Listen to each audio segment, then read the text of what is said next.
Mike at night. Our news, our business. If you hear at nighttime, Then you're here at the right time. you guys know that already though, don't you? I bet, you know what? I bet most of you guys can give us our intro.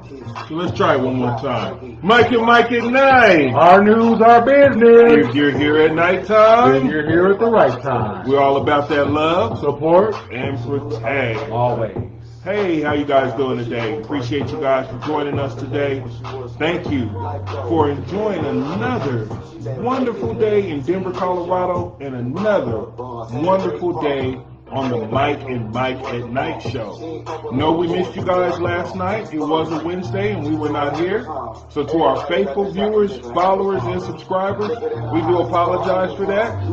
But you know what? We have to make sure we give you good product. So we're making sure that we have a good, solid show planned for you every time we get on camera and get on video with you guys. No doubt. So we appreciate you guys. If you don't mind, to please tag and share the video.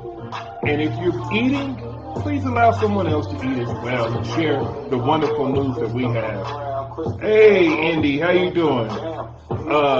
Share the wonderful news that you hear on our show.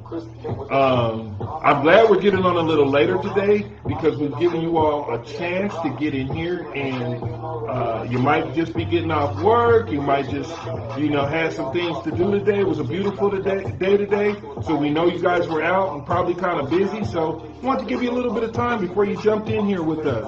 But we thank you for being here. We appreciate you all, and the love, the support, and the protect will continue to go on as long as you all continue to share with us. And we thank you for being here. Once again, we appreciate you. No doubt. Anything you want to say today, brother? Oh, no, I'm good, man. Okay. Just let the people go on and get up in here. Okay, so you guys saw the title of the show today, which is we are discussing how social media is impacting our youth, and more importantly, our black youth. Because I know this is very important in our community. We're doing great, Indian. Thank you. This is very important in our community to make sure that we are controlling the narratives that are being placed there about who we are as a people, and also how platforms. So let's get in here and speak as a family like we always do. Always. We always talk as a family. We try not to fight or let me turn this down. You're going a little too hard today. We try not to, what we won't do, I'm not going to say try not to, but what we won't do is bash other black people or the efforts of black Americans on this platform. This is not where we do that at, and this is a platform where we hold the black woman, the nurturer, the protector, the guider, and for the most part and for the past few decades, who has been raising most of our children and very instrumental in our community. So we try to hold the black woman on this show in very high regards as well. Not meaning that we don't hold ourselves responsible, but we hold each other in very high regards, and we give that love, support, and protect that we are famously now known for. Absolutely. So let me give you all just a couple of updates in case you were not aware. This first update I'm going to give you, I think, deserves some celebrating. So we all know what happened to Jaslyn Adams last week, the 7-year-old black girl from Chicago who was gunned down. Well, the second suspect has been arrested and is now being charged with felony murder and felony attempted murder. So that's 2 down and 1 to go, I say. So that's a good thing. And another thing I want to add, while we're on the subject of Jaslyn Adams, so I know that there's going to be barbecues in Chicago when they get this third suspect. I know that there's going to be marches. I know that black people are about to be celebrating that these 3 thugs who took the life of this 7-year-old girl for no apparent reason other than beef with her father is going to be arrested also. So when that day does happen, I want to see Black Lives Matter, and I want to see all of the black people celebrating that day. And that's one of the type of ways that we can hold each other accountable. When we have small victories like that within the community, then it should be celebrated. As we know, in Chicago, only 44% of all murders get solved in any given year. So they're definitely on the right track for that. Do you have any words for that? And I appreciate my brother for sharing those statistics with us, those facts about our community and how the actions of some foul players in our community affect us. So I do thank you for that and for always bringing those statistical numbers here so that we can look at the true and the real hard facts. And it's not just a lot of opinion. Right. Opinion is good, and we should share our views on things, but sometimes we need statistical data to back up what our opinions are or our views on things. So hopefully these black men who have decided to go against our community and try to deteriorate our community from the inside will be held responsible for these actions. Absolutely. So let's go for that. Okay, in other news, the Biden administration has announced that it intends to ban menthol cigarettes and flavored cigars. One study suggests that 70% of all cigarettes are consumed by black people. Now, they're unwilling or indifferent to give us reparations. They won't sign executive orders to protect us. Now they want to take away our menthols and our fruit-flavored Rillos. The absurdity of that. Now, we all know that there are health benefits to quitting smoking, when especially it affects our community disproportionately. But we already have to endure enough as black people here in America. Now they want to take that one little piece of joy from us. I mean, I haven't heard about them. Is it joy, brother? Let me keep going, brother. Okay. I haven't heard about them banning Marlboros or Camels or Pall Malls, right? And this could also create a black market, which they could charge an exorbitant amount of money, which could also lead to other issues in the black community. Now, while I may be joking about the joys that the cigarettes and stuff do bring, but it does just add another obstacle. And it started from the executive White House that will affect us disproportionately. We all know that they like to charge black people for petty crimes and things of that nature. So under this, they would basically be criminalizing having menthol cigarettes or flavored cigars. Now we know that they're not going to stop producing them, and they will make their way into our communities. But now we have a chance of violence being committed behind it. We have chances of going to jail behind it. And we talk about menthols, but they don't talk about Marlboros, Camels, or Pall Malls. And that's all I have for that. What do you all think about them doing that? You know what? If anything, even if they do it by accident, if anything that they can do to help produce or promote, the healthy living of black people, I'm all for it. Even if it's by accident. Menthol cigarettes have probably killed more black people than the Crips and the Bloods, so therefore, it is an enemy of the community. It is, but black people, I'm just letting you know that you may have a hard time. And listen, just because it's not available doesn't mean that the cravings will stop. It's not going to mean that we're going to stop as a people. Now, will it slow us down? They also estimate, the FDA does, that this would make 230,000 black people actually quit smoking. So that's actually a good thing. But my bigger concern is that why do they go out of their way to create issues that when they know we will be the only ones affected by that? Well, and that may, in fact, I believe that is the case, and that may be true.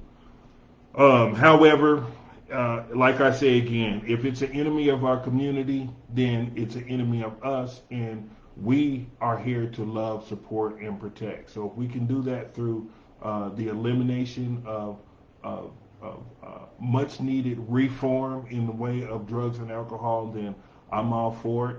I know that some people will be upset if you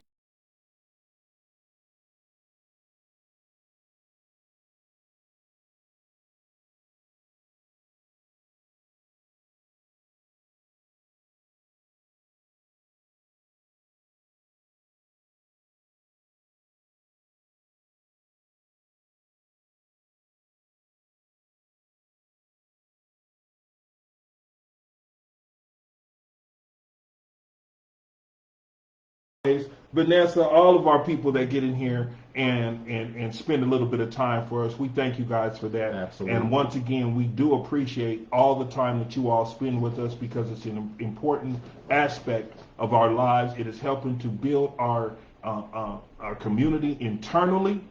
And I feel like you guys should even treat yourselves when you sit and listen to one of our episodes, because not only do you learn something, but you are helping out our community internally. So we thank you for that. Absolutely. And all of your comments that you leave, most of them are just genius. It all adds nice gravy to the discussions that we have here on the Mike and Night show. So we just want you all to know that we greatly appreciate that. Okay, so let's go. Let's get started. Let's just start. Harold had dropped a comment in here, and I want to make sure that I get to all of you all's comments. If I don't get to your comment, it's not because I didn't think that it was important, but we do have a show to do, so we have to continue the conversation as we get to some of the comments. But if you make sure that you are a piece of this conversation, if you are a piece of what we do here, there definitely there will be some comments that you put in here that we listen to and that we talk about, right. And that's what we're here for. So Harold says, blessings on any progress of love in our community. However, you need to regard the facts of the situation. These are gangster incidents with gangster politics. The children are byproducts of the businesses. We need to discuss unpack that first. Okay, unpack that. Okay, Harold, I think he's talking about in Sabrina. We're glad that you caught us again one more time. We're glad. We've been missing you, but we appreciate you being here. Harold makes another comment. He says cigarettes are $8 a pack, and Marlboro makes menthol too. How about we slow the cancer and save some money? Most definitely. And I do get that. My brother's public service announcement was much needed. And if you guys ain't there, then definitely share that with someone who needs to hear that. I heard Vanessa, she actually posted this, so I ain't throwing her business out there in the street, but she just gave up smoking. God bless you, Vanessa. And hey, all the love, support, and protect to you for that, and we appreciate that. If you could take any more money out of their pockets, please do so, you all. Congratulations, Vanessa. Let's get to this topic, though. Is social media raising our children? Is social media raising our children? I have been in rooms with teenagers, with a lot of our youngsters right now, and it is hard for us to even interact in this day and age because of these cell phones and because of all of the time that they spend on these cell phones, looking at TikTok, looking at World Star, whatever have you, hip hop, Instagram, YouTube, and it's like we have a disconnect within the home because our homes have been infiltrated with this social media, with this social media. How can I say it? Generation. This generation right now is being driven almost by social media. If you've ever been spent any time around youngsters, and when I say youngsters, I mean people under the age of 24, 25, it's almost as though you can't even have a conversation with them because they are glued to their phones. The phones have such a high place in the lives of these children that I have even considered kind of adjusting my level of punishment when it comes to the phone, because you know how much it means to these children. Right. You take their phone from them, it's almost like an insult. It's a status thing. If they're not able to check in with certain friends, they have problems with that. And I mean deep-seated problems, like big issues. Taking a phone from a youngster in this day and age is almost like you just asked them to donate their right kidney. Marcus Ford, thank you for joining us today. We appreciate you for being on the show, showing that love, support, and protect that you always do. And a long time no talk to. We haven't seen you in a while, Marcus. We appreciate you. Vanessa, thank you for joining us as well. Jock, you're back in here, Jock. So we do appreciate you for being here.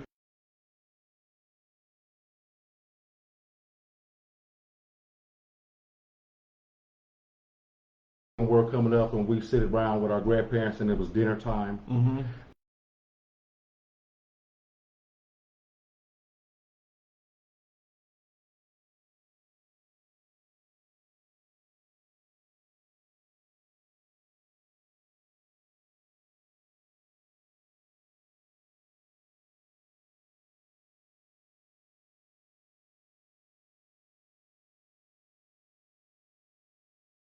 is to sit up and enjoy their dinner and have a meaningful conversation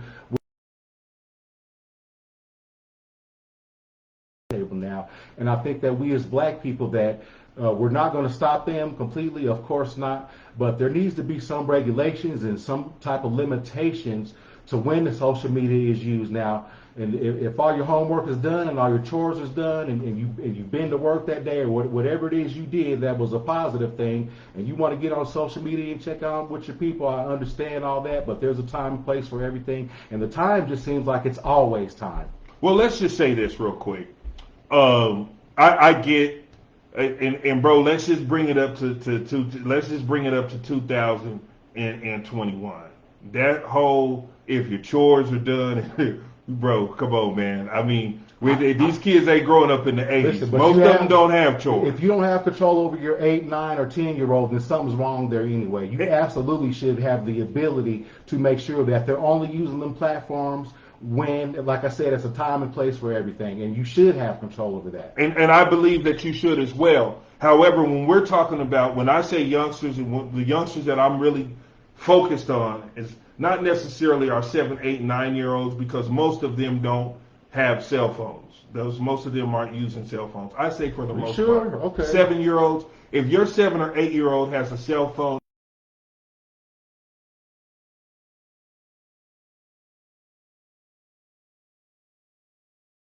Over that. I believe so as well. However, what I'm saying is this: is when it comes to what I'm looking more as is the high school age and 14 and above, and most of these kids are the ones that are most active on social media and are most affected by social media.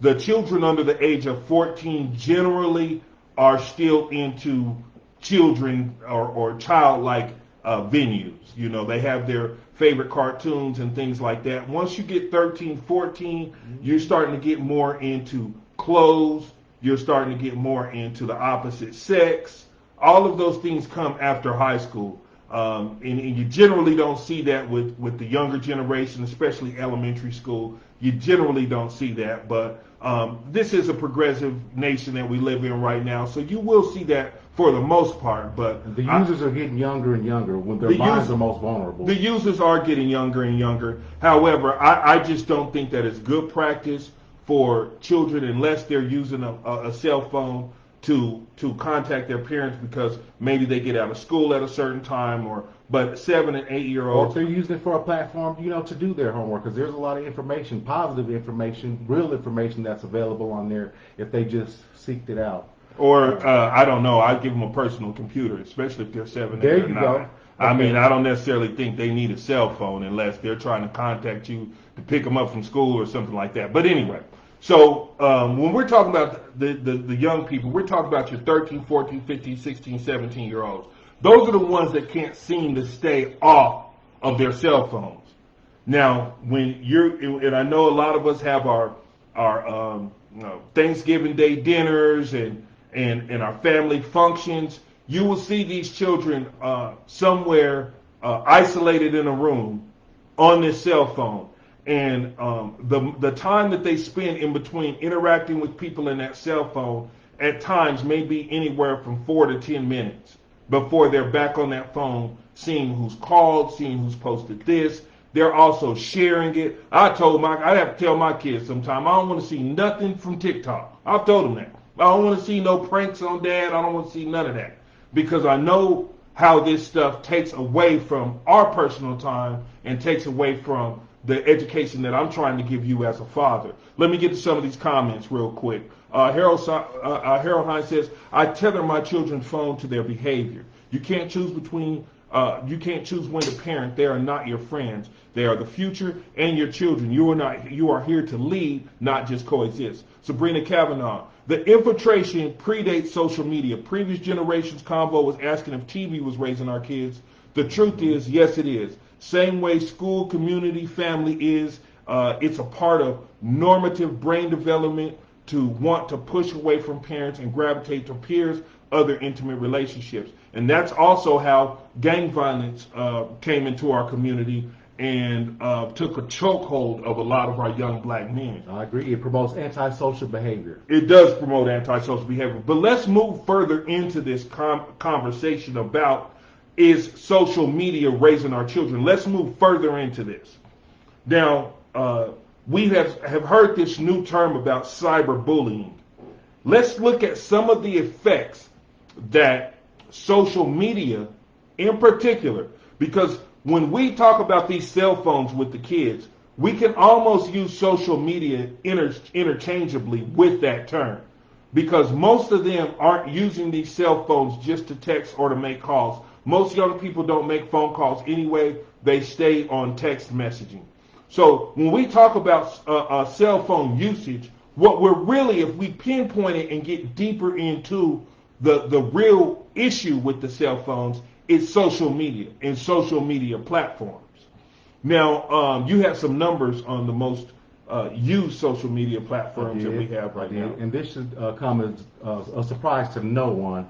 90% of kids between the ages of 13 and 17 use social media. Well, while I was researching that, I found out something that I found very interesting, and you all can chime in and tell me what you think about this. So, lower income teens are twice as likely, when we talk about lower income, we're talking about $30,000 or less within the home, they are twice as likely to use social media platforms than higher income children. And why is that? Why do you think that our lower income youth, I'm sure our urban youth, are using social media more so, At twice the rate as our more affluent counterparts? Exactly. Why do you think that is? Do you have a reason, or do you have an ideal as to why you think that phenomenon exists within the community? Well, I think we have to look at the fact that there usually aren't two parents in the household. I think that definitely plays a factor. And when you just have one parent, then there's less attention to be paid to. If I have to pay attention to my mom and dad as opposed to just my mom having to raise my